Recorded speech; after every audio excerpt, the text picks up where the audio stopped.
आप देख रहे हैं न्यूज़ सैर इंडिया और मैं हूं अरफाज अहमद डैंग। आज की खास मुलाकात में हमारे साथ मौजूद हैं अब्दुल गनी तेली जी, जो कि ओबीसी के चेयरमैन हैं नेशनल कॉन्फ्रेंस से, और बातचीत करते हैं इनसे। सर, स्वागत है आपका न्यूज़ सैर इंडिया में। शुक्रिया टैंक साहब।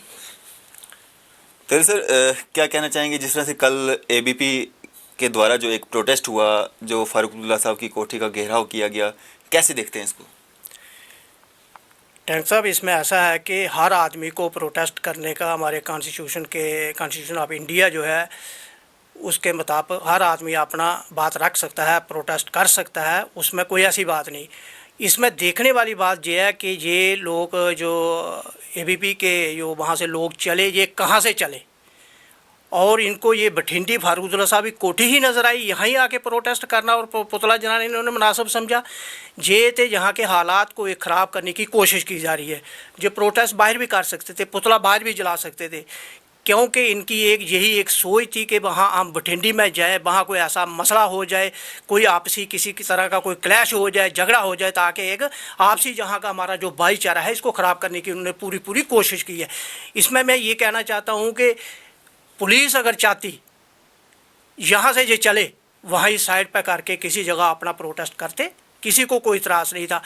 कितनी दूर से ये चले और कहाँ ये बठिंडी आए, इसमें मैं ये समझता हूँ कि इसमें एक गवर्नमेंट की एक उनकी एक सोची समझी साजिश के तहत उनको यहाँ बठिंडी में लाया गया और उनका यहाँ आके फारूक साहब का पुतला जलाया जा। मैं तो सख्त अल्फाज में इसकी मजम्मत करता हूँ। ऐसा नहीं होना चाहिए। वो पुतला जब प्रोटेस्ट करना चाहे बाहर भी कर सकते थे, ज़रूरी नहीं था को बठिंडी आके चलाते। मैं आपको एक चंद दिन पहले की बात आपके सामने रखना चाहता हूँ। हमारी मीटिंग थी शेर कश्मीर भवन में, हमारे प्राइवेट प्रेसिडेंट राणा साहब मीटिंग ले रहे थे।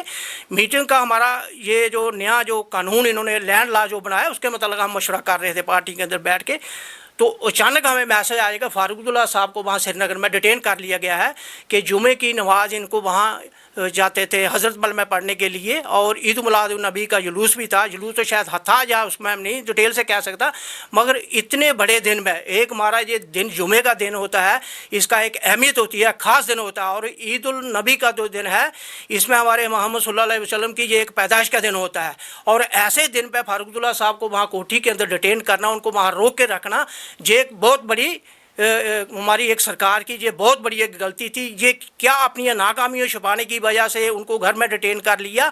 अगर ये चाहते, हम वहाँ मीटिंग कर रहे थे, हमने वहाँ मशवरा किया, राणा साहब हमारे सूबाई सदर साहब ने, क्या हम गवर्नर हाउस में जाएंगे, वहाँ प्रोटेस्ट करेंगे और पीसफुल प्रोटेस्ट वहाँ हम करेंगे, पुरअमन तरीके से हम जाएंगे। सब लोगों को ने अंदर बैठ के समझाया, कोई आदमी हल्लड़ गुल्लड़ कोई बात नहीं करेगा, पीसफुल हम वहाँ जाएंगे गवर्नर हाउस के बाहर, हम अपना ये प्रोटेस्ट वहाँ करेंगे और उनको मेमोरेंडम देंगे।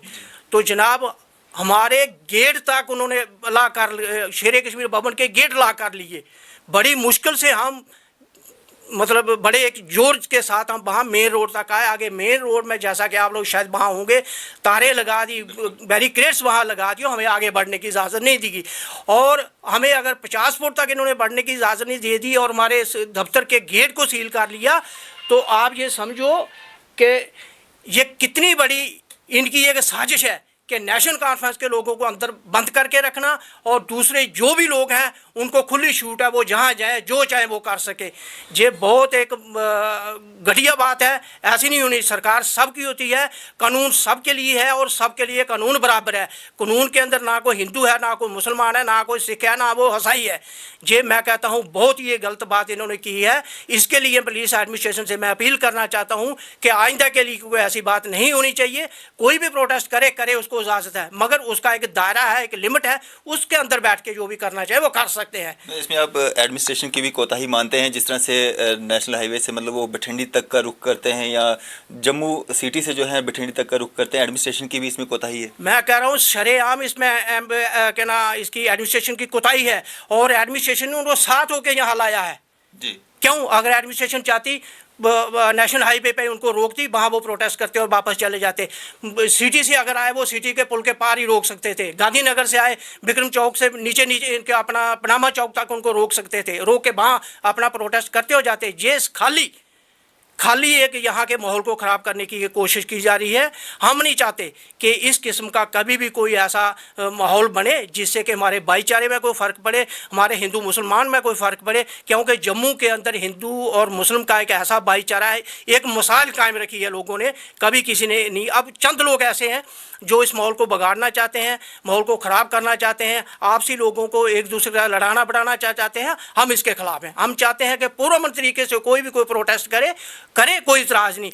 अगर मैं कह रहा हूँ कि अगर हम इस तरह से इतनी दूर चल के आते, मुझे ये पूरा यकीन है कि एडमिनिस्ट्रेशन हमें 10 कदम आगे नहीं आने देती, जबकि ये 10 किलो या 8 किलोमीटर की, 20 किलोमीटर की, 15 की दूरी करके ये बठिंडी में आए, बठिंडी आके फारूक अब्दुल्ला साहब की कोठी के आगे ये प्रोटेस्ट करें। अगर वहाँ हमारे उस वक्त नेशनल कॉन्फ्रेंस के कुछ लोग होते, क्या वो इस चीज़ को बर्दाश्त करके कि हमारे लीडर के गेट के आगे आके को प्रोटेस्ट करके फिर वो भी हल्ला गुल्ला होता है? यही एक माहौल ख़राब करने की साजिश है कि वहाँ से भी कोई बोले ताकि यहाँ का हालात ख़राब हो, माहौल ख़राब हो, और जो इनकी कोई टेंशन डाइवर्ट करने की कोई साजिश है वो ये टेंशन ही डाइवर्ट करना चाहते हैं, आपस में लोगों को लड़ा बढ़ा के। जी चलें, शुक्रिया सर हमारे साथ बातचीत करने के लिए, अपना कीमती समय देने के लिए। ये थे हमारे साथ अब्दुल गनी तेली साहब, जो कि चेयरमैन हैं ओबीसी नेशनल कॉन्फ्रेंस से, और जिनका साफ तौर पे कहना है कि कल का जो ये प्रोटेस्ट है कहीं ना कहीं एडमिनिस्ट्रेशन की तरफ से भी एक जो नाकामी है। जिस तरह से एबीपी वाले जितने भी लोग थे फारूक अब्दुल्ला की कोठी के बाहर आते हैं और वहाँ पे प्रोटेस्ट करते हैं, और कहीं ना कहीं हालात ख़राब करने की एक जो साजिश थी वो यहाँ पे की गई थी। फिलहाल इसी तरह की अपडेट्स के लिए आप जुड़े रहिए न्यूज़ शहर इंडिया के साथ। मैं अरफाज़ अहमद डैंग, कैमरामैन शाहनवाज के साथ।